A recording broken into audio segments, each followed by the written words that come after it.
नमस्कार दोस्तों, स्वागत है आप सभी का एक बार फिर से। डीसी मोटर का दोस्तों टॉपिक था।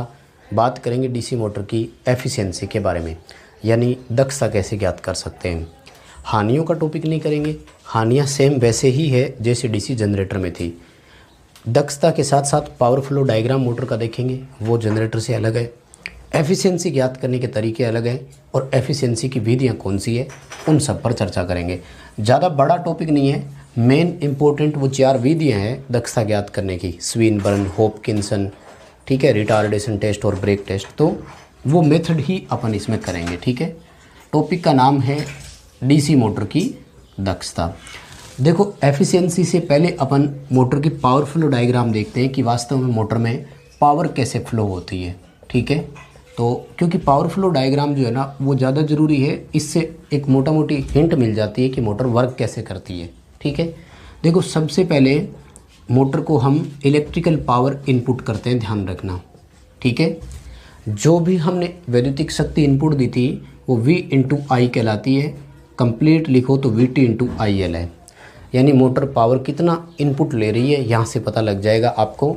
VT इंटू, जैसे हमने 220 वोल्ट दिया और 10 एम्पियर करंट मोटर लेती है, मतलब 2.2 किलोवाट इसका शक्ति व्यय हो गया।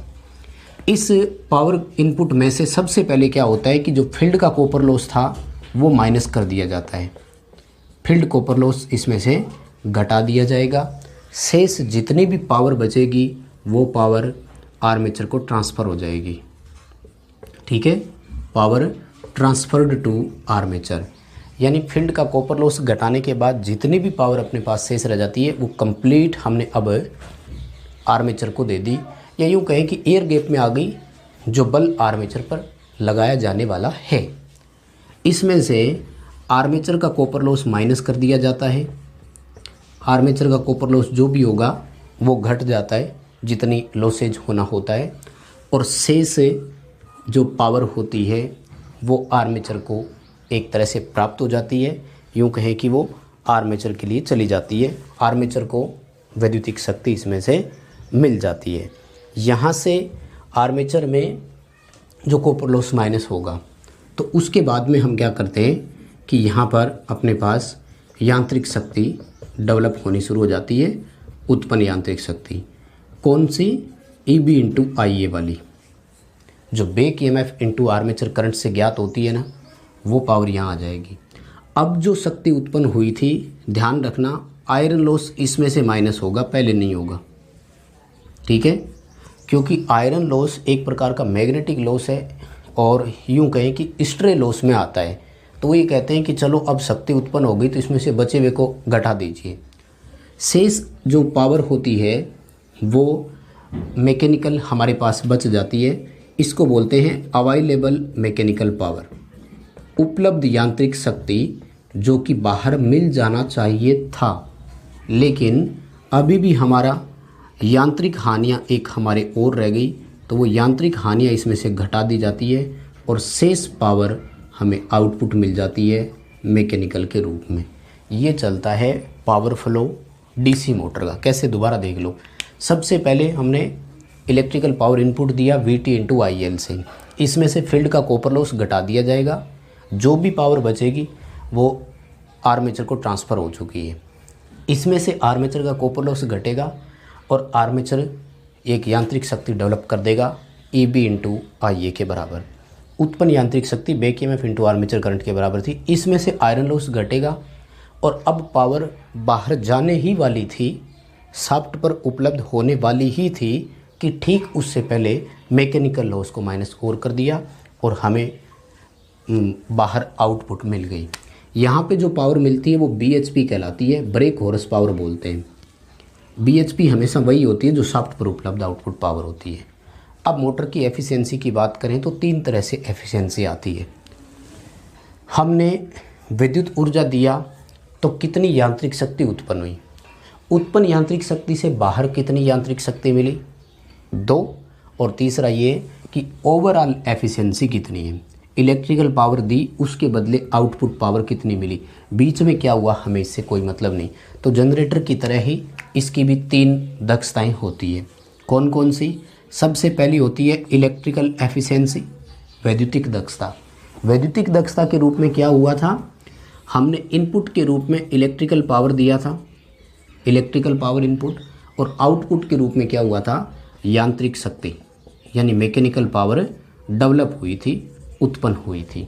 पॉइंट नंबर 1, यानी वैद्युतिक दक्षता ज्ञात करने के लिए अगर आप फॉर्मूले पर जाते हैं तो EB इंटू IA बटे VT इंटू IL ये बनेगा, एक पॉइंट। दूसरा पॉइंट आता है मैकेनिकल एफिशिएंसी का, यानी यांत्रिक दक्षता कितनी है। यांत्रिक दक्षता होती है यहाँ से, ये तो है इनपुट और ये है आउटपुट, ठीक है। तो आउटपुट वाली तो हो जाएगी BHP इंटू 735.5 से, यानी आउटपुट मैकेनिकल पावर, और उत्पन्न यांत्रिक शक्ति यानी EB इंटू IA। तो ये हो गई यांत्रिक दक्षता, क्योंकि इनपुट के रूप में यांत्रिक शक्ति उत्पन्न हुई थी, उसमें से बाहर मिली हमें। और तीसरी होती है ओवरऑल एफिशिएंसी, संपूर्ण दक्षता बोल दो, और या ये कहें कि कमर्शियल एफिशिएंसी, व्यापारिक दक्षता भी बोल सकते हो। तो वो होती है इनपुट और आउटपुट, यानी output mechanical power BHP into 735.5 और input electrical power VT into IL। बस कुल मिलाकर के इतना सा ही ध्यान रखना, ठीक है। ये था पावर फ्लो और दक्षता के बारे में बेसिक परिभाषा या परिचय, है ना, लिख लेना कहीं पर इनको। हाँ, अब देखो बात करते हैं मोटर के लिए जनरेटर की तरह अगर फॉर्मूला लिखना पड़े तो कैसे लिखोगे। दक्षता के लिए फॉर्मूला सेम होता है हर जगह, आउटपुट बटे इनपुट इंटू 100। सवाल कहते हैं इस तरह का कि मोटर में आउटपुट की गणना संभव नहीं होती है, input VT into IL, input दक्षता या इनपुट शक्ति ज्ञात करना आसान होता है। तो इनपुट माइनस लॉसेज बटे इनपुट इंटू 100 ये फॉर्मूला लिख देना जनरेटर के लिए। मोटर के लिए क्या, मोटर के लिए, जनरेटर के लिए क्या लिखा था, आउटपुट बटे आउटपुट प्लस लॉस लिखा था। तो ये दोनों में थोड़ा सा फ़र्क होता है, ध्यान रखना, क्योंकि मोटर में इनपुट की गणना आसान होगी वाट में, जनरेटर की आउटपुट में गणना आसान होगी वाट में, ठीक है। बस एफिशिएंसी के बारे में बेसिक चीज़ें तो इतनी ही ध्यान रखना। अब बात करते हैं अपने दक्षता ज्ञात करने की विधियाँ कौन कौन सी है। बहुत अच्छा टॉपिक है और एक एक करके टॉपिक करेंगे, एक साथ नहीं होगा, काफ़ी लंबा टॉपिक हो जाता है, ठीक है ना। बात करते हैं मेथड ऑफ एफिशिएंसी, ठीक है, यानी डीसी मोटर में दक्षता ज्ञात करने की विधियां कौन कौन सी है। हमारे पास टोटल 4 विधियां होती है दक्षता ज्ञात करने की। एक जो सबसे पहले है उस टेस्ट का नाम है ब्रेक टेस्ट, ठीक है, और ये केवल और केवल डीसी सीरीज मोटर पर ही अप्लाई होता है, बाकियों पर नहीं करते। करने को अप्लाई कर सकते हो, लेकिन सीरीज मोटर के लिए सबसे बेस्ट तरीका यही मानते हैं। उसके बाद में सेकंड जो आता है उस टेस्ट का नाम है स्विनबर्न टेस्ट। तीसरा जो टेस्ट है उसका नाम है हॉपकिंसन टेस्ट, ठीक है, और चौथा जो है उसका नाम है रिटार्डेशन टेस्ट। रिटार्डेशन टेस्ट बोल सकते हो या इसको रनिंग डाउन टेस्ट भी बोलते हैं, क्योंकि रिटार्डेशन का मतलब होता है मंदन, और मंदन होता है वेग में घटती हुई दर। यानी जब हमने गाड़ी में स्पीड बढ़ाई फिर ब्रेक लगा रहे थे ना, अब जो स्पीड धीरे धीरे डाउन आ रही है उसको रिटार्डेशन ही बोलते हैं। इसलिए इस मेथड का दूसरा नाम क्या रखा, रनिंग डाउन टेस्ट। मोस्टली 4 ही पढ़ते हैं, इतनी है, बाकी कोई दिक्कत नहीं है। हॉपकिंसन टेस्ट के और कई सारे नाम है। इसका दूसरा नाम है रीजनरेटिव टेस्ट, क्योंकि वापस ऊर्जा को जनरेट कर देता है, और इसी का दूसरा नाम है बैक टू बैक टेस्ट। यानी टोटल 3 नाम याद रखना, हॉपकिंसन, रीजनरेटिव और बैक टू बैक टेस्ट। अब देखो एक ट्रांसफार्मर में भी एक और टेस्ट होता है, उस टेस्ट का नाम है संपनर टेस्ट। बाकी दोनों नाम उसके भी सेम है, रीजनरेटिव और बैक टू बैक उसके भी नाम सेम है। नाम आप इसके ध्यान रख सकते हैं, यानी और ट्रांसफार्मर का संपनर होता है, थोड़ा सा इसमें क्या ध्यान रखना, कंफ्यूज हो जाते हैं कई बार। रीजनरेटिव और बैक टू बैक संपनर टेस्ट के भी दोनों नाम है और हॉपकिंसन टेस्ट के भी दोनों नाम है। तो कुल मिलाकर के इतना सा ध्यान रखना। अब बाकी अपन सबको एक एक करके डिटेल से लेते हैं, तो चारों विधियां अपन आराम से पढ़ पाएंगे, ठीक है। अभी के लिए देखो बात करेंगे ब्रेक टेस्ट के बारे में। कई छोटे छोटे इसके ऑप्शन है, जिस तरह से आप याद रख सको ध्यान रखना। प्रत्यक्ष विधि भी बोलते हैं, यानी डायरेक्ट मेथड भी होता है। दक्षता ज्ञात करने की इस विधि का नाम वास्तविक विधि भी है। यानी इस विधि में ठीक वही काम होते हैं जो एक्चुअल होता है। वास्तव में ये एक तरह से वैसे ही होती है जैसे फुल लोड पर टेस्ट किया जाता है, इसलिए इसको फुल लोड टेस्ट भी बोल सकते हो। शाफ्ट पर एक पुली की सहायता से ब्रेक लगाया जाता है और ब्रेक लगा करके आर्मेचर करंट को यानी लोड करंट को इतना ले जाया जाता है जो पूर्ण भार के बराबर हो, इसलिए इसको फुल लोड टेस्ट भी बोल सकते हो। यानी इस समय इसमें जो भी एफिशिएंसी आएगी वास्तव में भार पर दक्षता उतनी ही आएगी, ये बिल्कुल एक्चुअल होता है। यानी इस विधि के जो रिजल्ट होते हैं वो बिल्कुल सटीक रिजल्ट होते हैं। ज़्यादातर काम में लेने के लिए डीसी सीरीज मोटर पर ही अप्लाई करते हैं, ध्यान रखना, दूसरी मोटरों पर नहीं करते, तो ज़्यादातर सीरीज मोटर पर ही लागू होता है।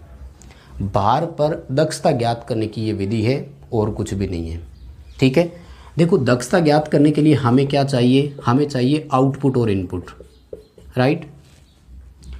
अब इनपुट की गणना तो हम बड़े आसानी से कर लेंगे इस सिस्टम में। कैसे ज्ञात होगा, इनपुट पावर VT × IL से मिल गया यहाँ पर, लेकिन हमें आउटपुट का कैसे पता करें, है ना। भार पर वास्तव में आउटपुट कितनी है वो कैसे पता करें, तो देखो इसके लिए क्या करते हैं, शाफ्ट पर ब्रेक लगाए जाते हैं। काफ़ी अच्छी विधि है, आराम से समझना।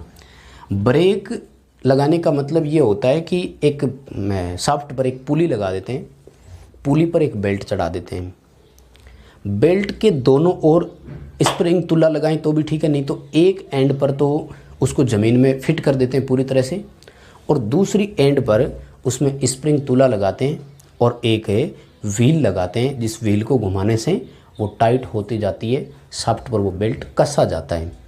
भी एक तरह से ब्रेक वाला ही काम कर रहा है वो, है ना, क्योंकि अपन देखते हैं ना ब्रेक ऐसे ही तो लगते हैं ऊपर भी, ये जैसे मान लो व्हील घूम रहा है तो ब्रेक इसके ऊपर ही तो लगते हैं, धीरे धीरे कितने तेज़ ब्रेक लगते हैं इस बात पर।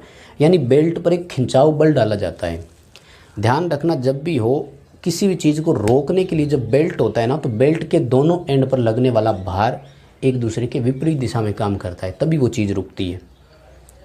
तो रिजल्ट ये निकल कर आता है कि शाफ्ट पर हमारे दो बल काम करते हैं, और जो परिणामी बल होगा ना शाफ्ट पर, वो मान लीजिए दोनों भार W1 और W2 है, तो परिणामी बल दोनों भार के बराबर होगा, अंतर के बराबर होगा, दोनों के रिजल्ट के बराबर। यानी शाफ्ट पर बल कितना लगा वो W1 - W2 होगा और किलोग्राम में होगा। ठीक है, कोई दिक्कत नहीं है। मान लीजिए कि शाफ्ट की त्रिज्या अगर R है, तो अब हमारा टॉर्क कितना हो गया, हम सब जानते हैं ना, टॉर्क तो F × R ही तो था, बल इंटू त्रिज्या। बल कितना है, दोनों के अंतर के बराबर। त्रिज्या कितनी है, R। आंसर किस में हो गया, किग्रामीटर में। बताओ यहाँ तक किसी को कोई दिक्कत। हमें टॉर्क चाहिए न्यूटन मीटर में, है ना। स्प्रिंग तुला जो थी वो दोनों भार किलोग्राम में दिखा रहा है। किग्रामीटर को न्यूटन मीटर में कन्वर्ट करने के लिए 9.81 से गुणा करते हैं, मैंने पहले कई बार बताया हुआ है। यानी हमारे लिए टॉर्क किसके बराबर हो गया, 9.81 × W1 - W2 × R। आंसर हो गया हमारा न्यूटन मीटर में। बताओ यहाँ तक बात समझ में आई क्या। टॉर्क आपका 9.81 और W1 - W2 × R Newton metre हुआ। तो अब हम सब जानते हैं कि हमने एक मोटर की आउटपुट पावर के लिए फॉर्मूला याद किया था, और वो फॉर्मूला हमारा क्या था, वो फॉर्मूला हमारा था 2πNT, है ना। 2πNT था। देखो टॉर्क की जगह अपन अगर ये सारी वैल्यू रख देते हैं तो हमारे पास आउटपुट पावर आ जाएगी। 2πN की जगह N रखेंगे, टॉर्क की जगह क्या आएगा भाई, इंटू करके लिख देते हैं, 9.81 × W1 - W2 × R। ये हुई है हमारी आउटपुट शक्ति। अब देखो 2π का एक मान होता है 3.614 और 9.81 भी एक वैल्यू है। तो जितने भी मान है इन सबको मल्टीप्लाई कर दो, यानी 2 × 3.14 × 9.81। ये जब आप कैलकुलेशन करेंगे तो लगभग आपका 60.61 आएगा। बाकी सभी चीज़ें एज इट इज़ रख दो, यानी W1 - W2 × N × R। बस, तो ये हो गई हमारी आउटपुट पावर। अब देखो ये सारे डेटा हमें दिए हुए मिल जाते हैं। कैसे, ध्यान से समझना। दोनों भार हमें मिलेंगे, स्पष्ट दिया हुआ कि ये इतना है, ये इतना है। मान लीजिए यूँ कह दे कि एक भार 90 किलोग्राम है, दूसरा भार 75 किलोग्राम है, तो दोनों अपन को दिखा दिए। मान लीजिए मोटर की गति अपन को दे दे, यहाँ पर n RPS में है, ये थोड़ा ध्यान रखना, ठीक है। RPM में अगर है तो इसमें 60 का भाग और दे देंगे लगभग, ठीक है। तो n RPS में है यहाँ पर, और त्रिज्या मीटर में है। शाफ्ट की त्रिज्या 5 मीटर है। मोटर की गति मान लीजिए यूँ कहें कि 70 RPS है, और दोनों भार अगर बताएं तो सीधा सीधा आउटपुट हो जाएगा। ये रहा अपने पास इनपुट का फॉर्मूला। तो फिर एफिशिएंसी के लिए क्या फॉर्मूला बनेगा, आउटपुट बटे इनपुट, ठीक है। आउटपुट की जगह पर कंप्लीट ये आ जाएगी आपकी 60 × 61 W1 - W2 N × R, और इनपुट के रूप में VT × IL, और इसको 100 से मल्टीप्लाई और करना, प्रतिशत में दक्षता आ जाएगी। ये जितनी दक्षता आएगी वास्तव में पूर्ण भार पर मोटर उतनी ही दक्षता हमें देगी। तो ये दक्षता ज्ञात करने की अपनी एक विधि थी जिसका नाम है ब्रेक टेस्ट।